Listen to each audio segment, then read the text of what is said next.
Johnny Carson stopped mid-monologue. The microphone lowered. The studio froze. It was April 26, 1989. A Wednesday night.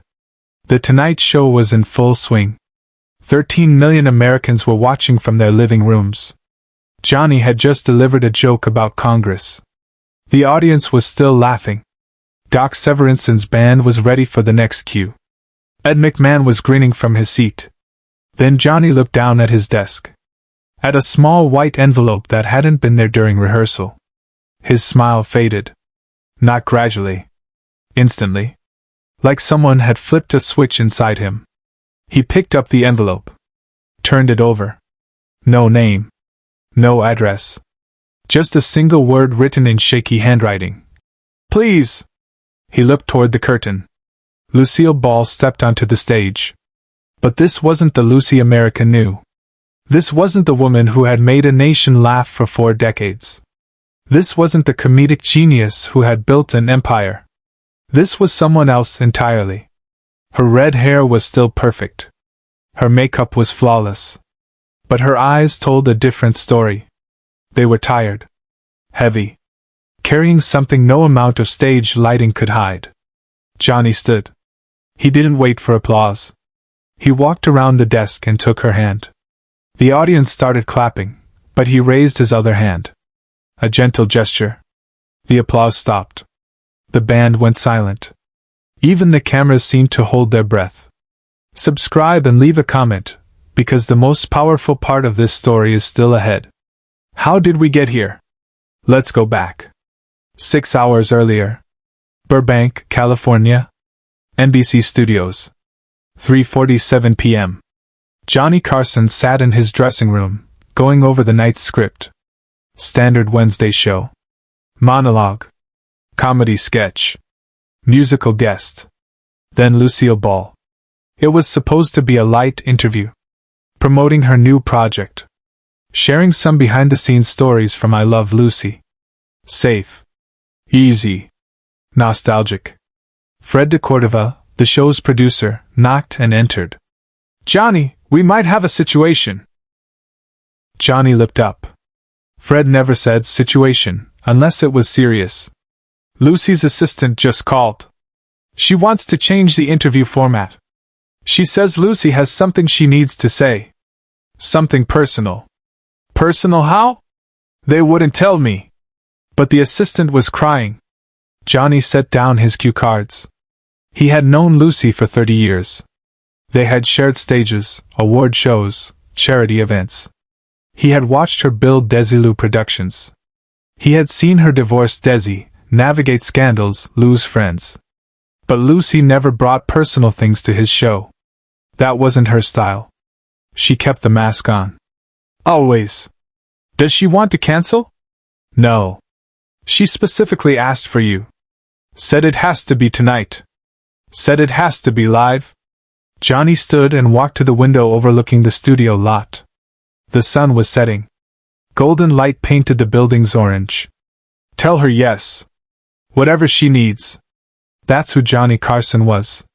Behind the jokes. Behind the carefully crafted persona of the king of late night. He was a man who understood that sometimes television wasn't about entertainment. Sometimes it was about bearing witness. Carson stopped mid-monologue. The entire studio froze. Now we're back in that moment. Johnny holding Lucy's hand. The audience silent. Millions watching at home. The cameras still rolling because no one had told them to stop. Lucy looked at Johnny. I brought something, she said quietly. Her voice cracked.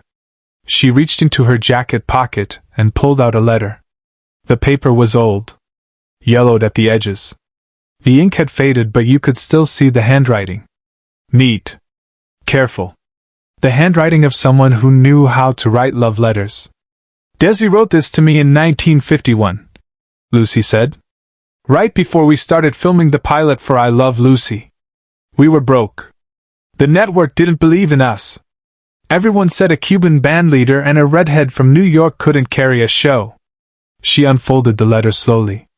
Her hands were shaking. Johnny didn't let go. He stood there. Close enough that she could feel someone was with her. Far enough that the camera could see her face. He wrote, "Lucy, whatever happens with this show, I want you to know something. You are not just my wife. You are not just my partner. You are the funniest person I have ever met. And even if no one else ever laughs, I will spend the rest of my life laughing with you." The studio was so quiet you could hear the ventilation system humming. Lucy looked up from the letter. Tears were streaming down her face. The makeup that had taken an hour to apply was ruined. She didn't care. "Desi died 6 months ago," she said. "And I never told him that this letter saved my life. Not once. Not during the 20 years we were married. Not during the 30 years after we divorced. I kept it in a drawer.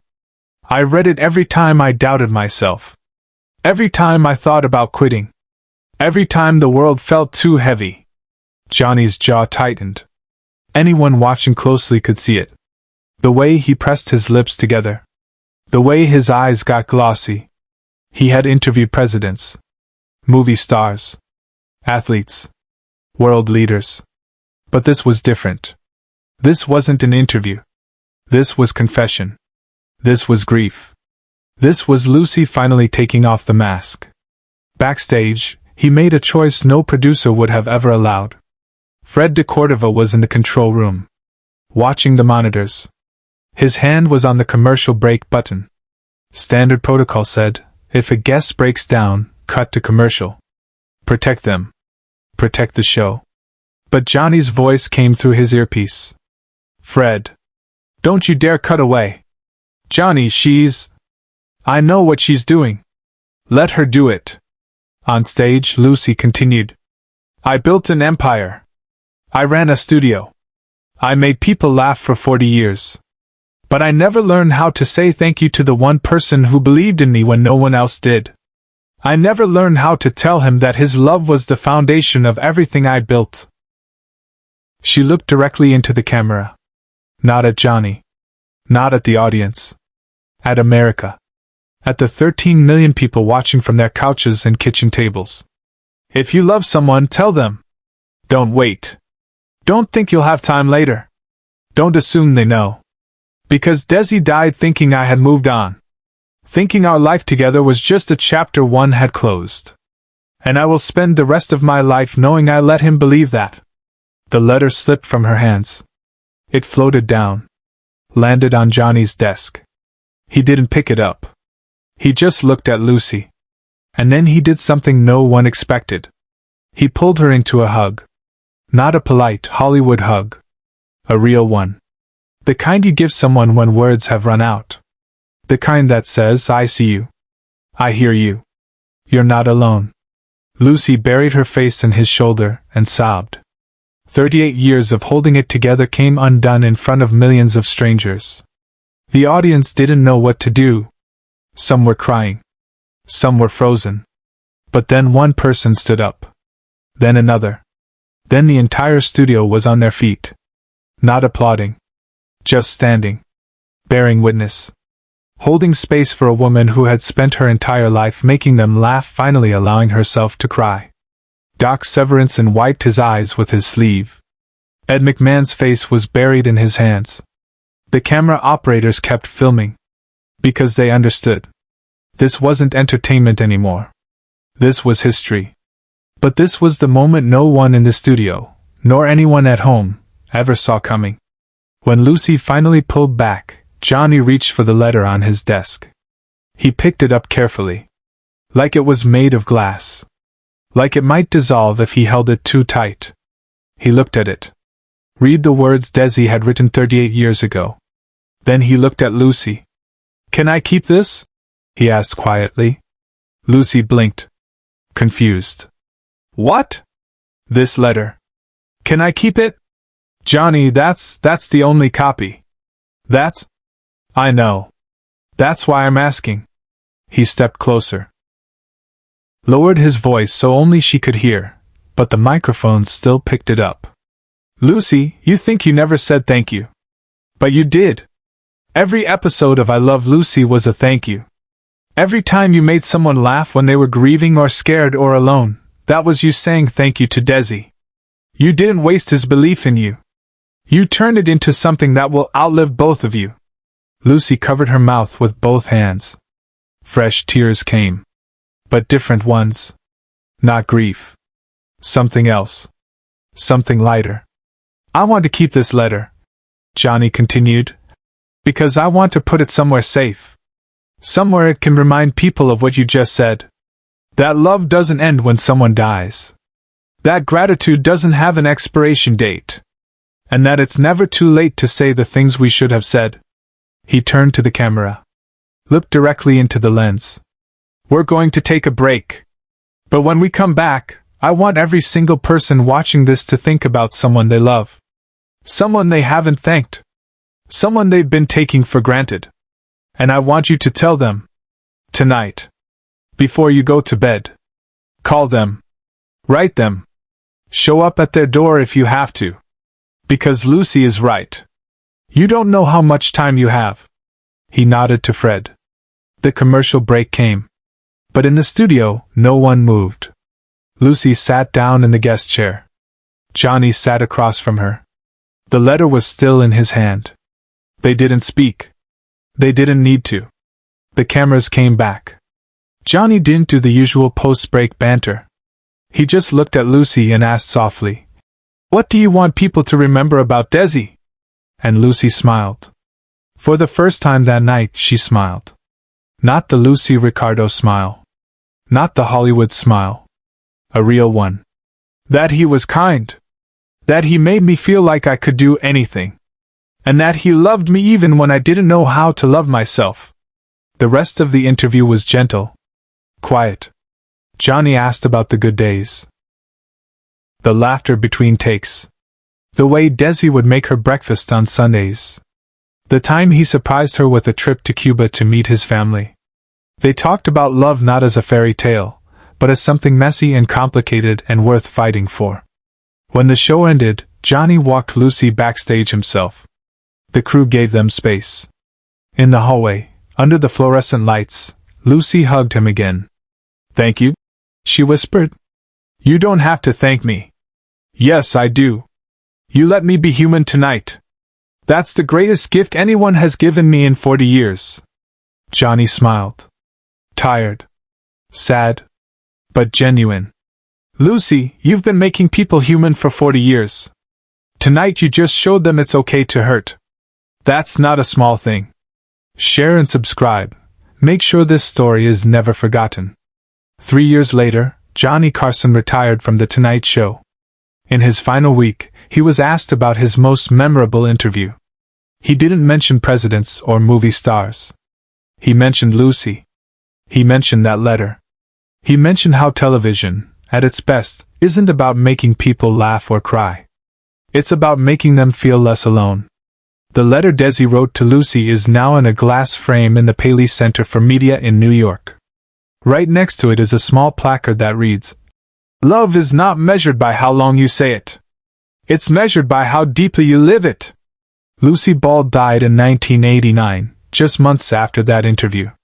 Some say she had been holding on, waiting for permission to let go, waiting to say the things she needed to say.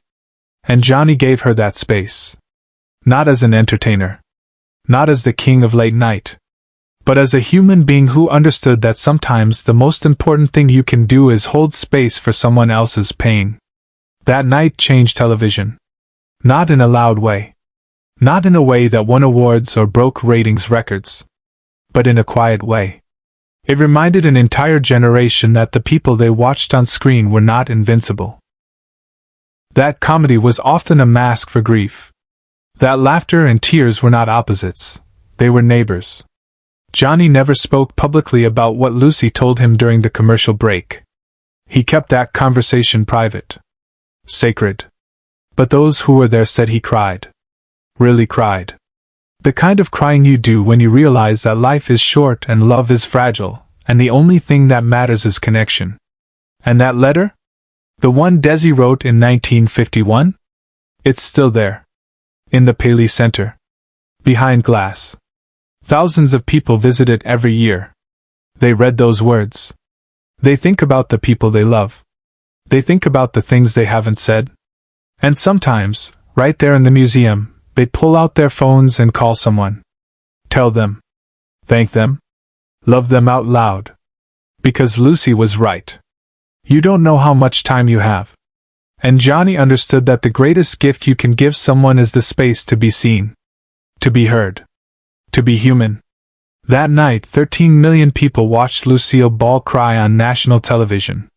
But what they really watched was something much rarer.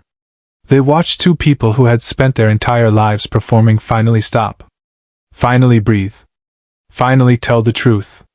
And in that moment, television wasn't a screen anymore. It was a mirror. The Tonight Show starring Johnny Carson ended in 1992. Lucille Ball had been gone for 3 years by then. But that interview lived on. It was replayed. Studied. Referenced. Because it proved something essential about the medium. That television, at its core, is not about entertainment. It's about witness. It's about holding up a mirror to humanity and saying, "You are not alone in this." Johnny Carson died in 2005. When they went through his personal effects, they found a photocopy of Desi's letter in his desk drawer. Folded carefully. Worn at the edges from being opened and read many times. On the back, in Johnny's handwriting, were just 3 words. She finally said it. That night in 1989, television stopped being a show. It became a confession. A mirror. A moment when two legends took off their masks and reminded the world that underneath the laughter, we're all just people trying to love each other before time runs out.